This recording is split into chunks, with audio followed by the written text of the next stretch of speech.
ناظرین السلام علیکم۔ پاکستان میں آج کل شدید آئینی بحران ہے۔ وزیر اعظم عمران خان کے خلاف تحریک عدم اعتماد پیش کی گئی اتوار کو، جس کو ڈپٹی اسپیکر نیشنل اسمبلی نے فوری طور پہ مسترد کر دیا اور اس کے لیے دو وجوہات بیان کی، دو الزامات کی بنیاد پہ۔ ایک الزام یہ کہ جو حکومتی پارٹی کے ارکان تھے وہ ہارس ٹریڈنگ میں انوالو ہوئے،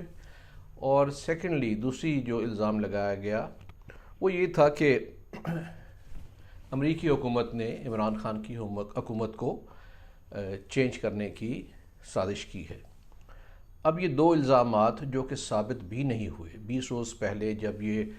تحریک عدم اعتماد اپوزیشن نے پیش کی، اس کے فوری بعد حکومت کو احساس ہوا کہ کافی تعداد میں ان کے ممبران پارٹی کو چھوڑ کے جا رہے ہیں، تو ان کو دھمکایا گیا، بہلایا گیا، پھسلایا گیا، ڈرایا گیا، لیکن دیکھا کہ ان میں سے کوئی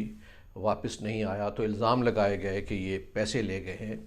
تو وہ بھی کوئی الزام کسی صورت بھی کہیں پہ بھی کسی فورم پہ ثابت نہ ہوا، بلکہ کچھ نے تو اس پہ میڈیا میں آ کے قرآن پہ ہاتھ رکھ دیے کہ ہم نے کوئی پیسے نہیں کھائے۔ اس کے بعد دوسرا الزام جو لگانا شروع کیا، تقریر کے دوران وزیر اعظم نے ایک لیٹر ہوا میں لہرایا کہ یہ امریکہ نے خط لکھا ہے دھمکی آمیز۔ تو بعد میں معلوم ہوا کہ وہ دھمکی آمیز کوئی خط نہیں تھا، نہ ہی امریکہ نے لکھا تھا، اپنے ہی حکومتی سرکاری ملازم نے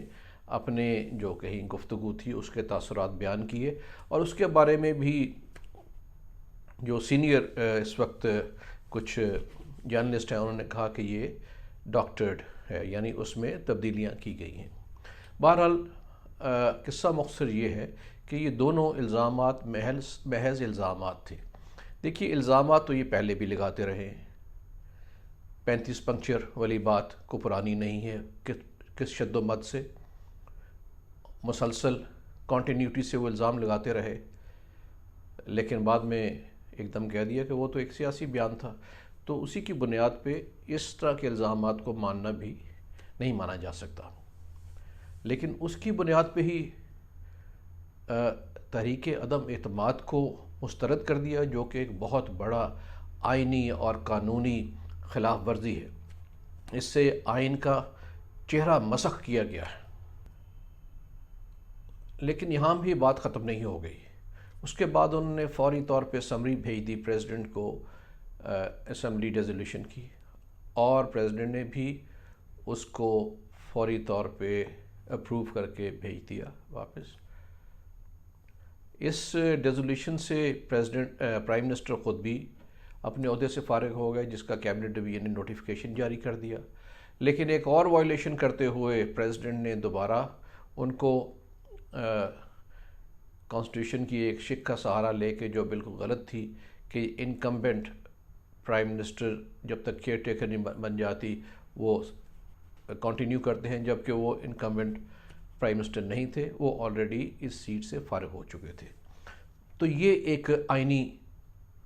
شدید خلاف ورزی کے نتیجے میں ایک بحران پیدا ہوا، جس کی وجہ سے سپریم کورٹ نے نوٹس لے لیا۔ اب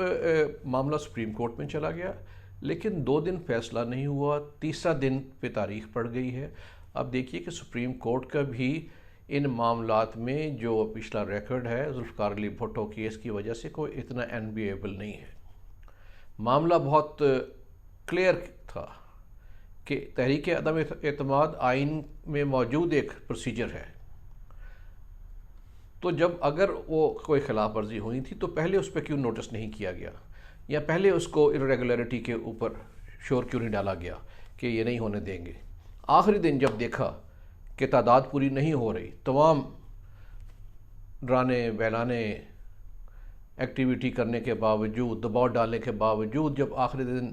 گنتی کے وقت پتہ چلا کہ یہ تعداد پوری نہیں ہو رہی حکومت کے لیے، تو پہلے سے تیار شدہ جو تھی فیصلہ تھا وہ ڈپٹی اسپیکر نے آ کے سنا دیا۔ تو یہ تو آئین کے ساتھ شدید مذاق ہے۔ تو سپریم کورٹ نے اچھا کیا کہ نوٹس لے لیا ہے، لیکن سپریم کورٹ کو اب یہ بھی چاہیے کہ اس پہ فوری طور پہ فیصلہ کریں، اور اس میں کوئی لمبی اس کی موشگافی کی ضرورت بھی نہیں ہے، چونکہ معاملہ سب جوڈس ہے، اس کے میں ان پہ نہیں جاتا تفصیلات میں، لیکن اتنا تو کہا جا سکتا ہے کہ یہ ایک شدید آئینی بحران پیدا کر دے گا۔ فوری طور پہ اس کو فیصلہ کر کے عدم اعتماد کی تحریک کو کرایا جائے،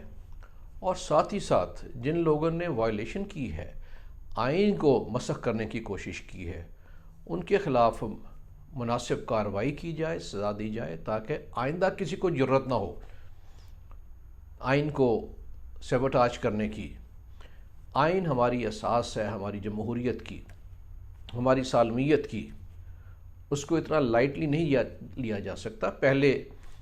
ڈکٹیٹرز جو ہیں وہ اس کو آئین کی توہین کرتے رہے ہیں، اور اس کی سزا آئین میں ہی موجود ہے، لیکن کبھی وہ سزا ملی نہیں۔ وہ سزا مل جاتی تو آج جرات نہ ہوتی۔ انگلینڈ میں جہاں پہ ان ریٹن کانسٹیٹیوشن ہے، وہاں پہ چارلز ون نے ان کے کنگ نے، بادشاہ نے ایک وائلیشن کی تھی کانسٹیٹیوشن کی، ہی واز بی ہیڈڈ، یعنی اس کا گردن اڑا دی گئی، اور کہا کہ ہم نے جمہوریت اور آئین اس لیے قائم نہیں کیا کہ کوئی بڑے سے بڑا شخص بھی، چاہے بادشاہ بھی ہو، وہ اس کی وائلیشن کرے، اگر کرے گا تو اس کا سر قلم۔ تو کچھ نہ کچھ تو یہاں پہ ہونا چاہیے کہ آئین کی بالادستی رہے، آئین کی سینکٹیٹی ہو، اور یہ تمام اس وقت جو بوجھ ہے اس سپریم کورٹ پہ ہے کہ وہ